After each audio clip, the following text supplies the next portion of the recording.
মাঝে মাঝে একটু ঘুরতে বেরোতে মন চায়, কারণ মনটা একটু ফ্রেশ হয়ে যায়।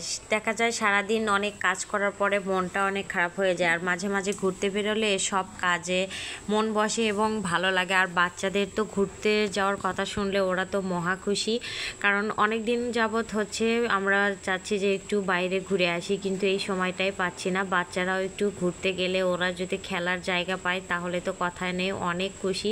ওরা দেখেন এত পরিমাণে খুশি হয়েছে যা বলার মতো না। দেখেন ওরা কি সুন্দর খেলতেছে। আসলে বাচ্চাদের খেলার জন্য একটু সময় দেওয়া দরকার। নিজেদের কাজের চাপে বাচ্চাদের ওইভাবে আমরা সময়ও দিতে পারি না।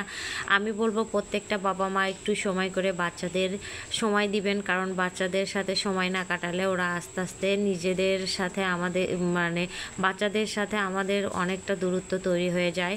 আর এইদিকে দেখেন এত সুন্দর কৃষ্ণচূড়া ফুলের গাছ, ফুলগুলো দেখেই মনটা ভরে যাচ্ছিল। কৃষ্ণচূড়া ফুল আমার অনেক বেশি ভালো লাগে।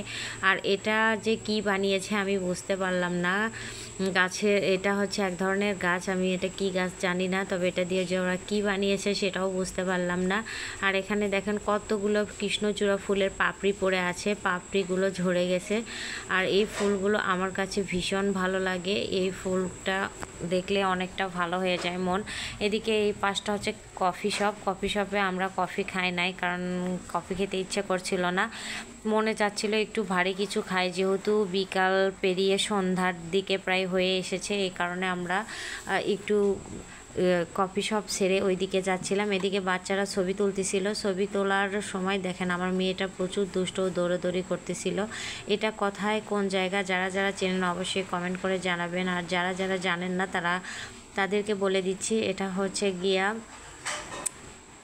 নাচ গার্ডেন। যারা যারা চেনেন তারা কমেন্ট করে জানাবেন। এখানে অনেক সুন্দর জায়গা, বিকেল বেলায় বেরোলে অনেক ভালো লাগে। যারা আসতে যাচ্ছেন, যারা ফ্রিতে এন্ট্রি নিতে চান, তারা অবশ্যই শুক্রবার ব্যতীত যে কোনো দিন এন্ট্রি নিতে পারেন। আর যদি বলেন যে না শুক্রবারে যাব, তাহলে অবশ্যই আপনাদের টাকা পেইড করে ভিতরে ঢুকতে হবে, নতুবা ওরা ঢুকতে দেবে না। আর এই টাকা দিয়ে এর বিনিময়ে আপনারা কিছু খেতেও পারবেন। ওদেরকে ওই টোকেনটা দেওয়ার সাথে সাথে আপনারা যে খাবারগুলো অর্ডার করবেন সেই খাবারগুলো থেকে ওই টাকাগুলো বাদ দিয়ে আপনার পেমেন্টটা নিয়ে নেবে। এদিকে দেখেন অনেক সুন্দর একটা লেক ছিল, এই পানিগুলো শুকিয়ে গেছে, এখন আর আগের মতো পানি নাই। আর এই পাশটা অনেক সুন্দর ছিল, অনেক নিরিবিলি, ছবি তোলার জন্য অনেক ভালো একটা জায়গা। আপনারা চাইলে বসে গল্প করতে পারবেন, খুবই সুন্দর একটা স্পেস। আমার ছেলে মেয়ে এখানে বসে বসে দোল কাটছিল, আমি একটু ওদের সেলফি তুলতেছিলাম, ভিডিও করতেছিলাম, কারণ পরিবেশটা আমার কাছে অনেক বেশি ভালো লেগেছে। আর এদিকে আমার হাজব্যান্ড একটু খাবারের অর্ডার দেওয়ার জন্য ও রেস্টুরেন্টের ভেতরের দিকে যাচ্ছিল, তো আমরাও একটু হাঁটতে হাঁটতে ওই দিকে চলে যাচ্ছি। এদিকে অনেকেই দেখেন অনেক সুন্দর করে সেলফি উঠাচ্ছে।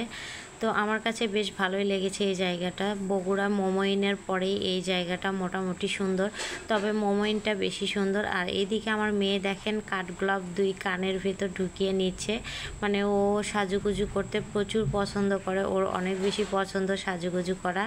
ও দেখেন কত সুন্দর করে সাজুগুজু করতে চায়। আর এদিকে আমাদের খাবার চলে এসেছে। এখানে আমরাও অনেক কিছু খাবারের অর্ডার করেছিলাম, মোটামুটি ভালোই লেগেছিল খাবার, তবে এদের সার্ভিসটা খুবই স্লো, অনেক দেরি করে।